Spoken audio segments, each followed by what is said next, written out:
School has been closed for today. Was that a good decision or not? Because now you have the kids at home. I think it's a horrible decision, and as a consequence, I've opened up my church today for high schoolers to come so that they can, one, learn about effective and appropriate civil disobedience, understand and learn the history of the civil rights movement.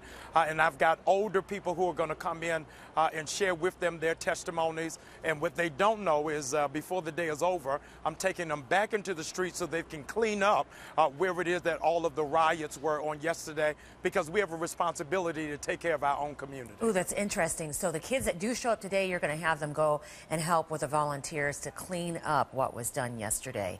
Now, I also read that you had a group of pastors, including yourself, meet with gang leaders last night. Is that true? And that seems like strange bedfellows, but what were you trying to accomplish? Well, the reality is that we're moving to a generation that really doesn't go to church.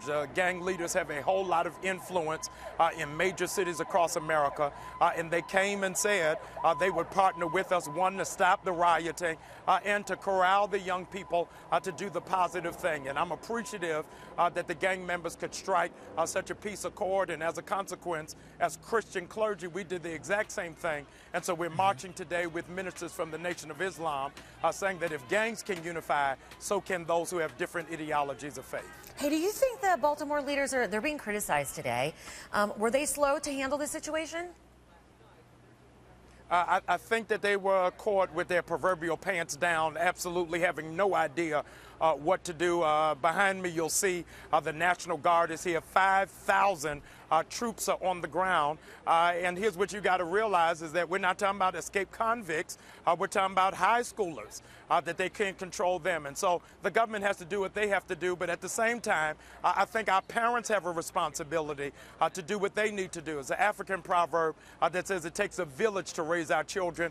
And now this village of Baltimore is rising up so that we can, in fact, take back control of our city and our children so we can start a new chapter. You know, speaking of the young people, Reverend, I mean, what do you know about why would the kids be so moved by social media messages reportedly about Purge, a 2013 movie? And that's what raises for me, Robin, some critical questions. One, we've never had a purge in Baltimore before. Number two, this whole conspiracy theory that was released by the police department about gangs targeting police, that was released while we were in the funeral. We've had no precedent of that. And so there are at least 53 shades of gray as to what took place on yesterday. And we're trying to scrub through all of that to try to figure out what happened. What we do know is that looting does not bring us to justice. Burning down CVS does not hold up the standard of what it is that we're trying to do. And for the last 7 days, we had peace until this breakout. And so we're hoping that we do not fall prey to weapons of mass distraction and lose focus on what it is that we want, which is justice here in Baltimore for the areas of corruption within the police department. Interesting way to put that, weapons of mass distraction. I got you there. Reverend Jamal, thank you so much. Reverend Jamal Bryant, and certainly our thoughts to the family of Freddie Gray after you delivered the eulogy yesterday. Thank you. Pray for Baltimore.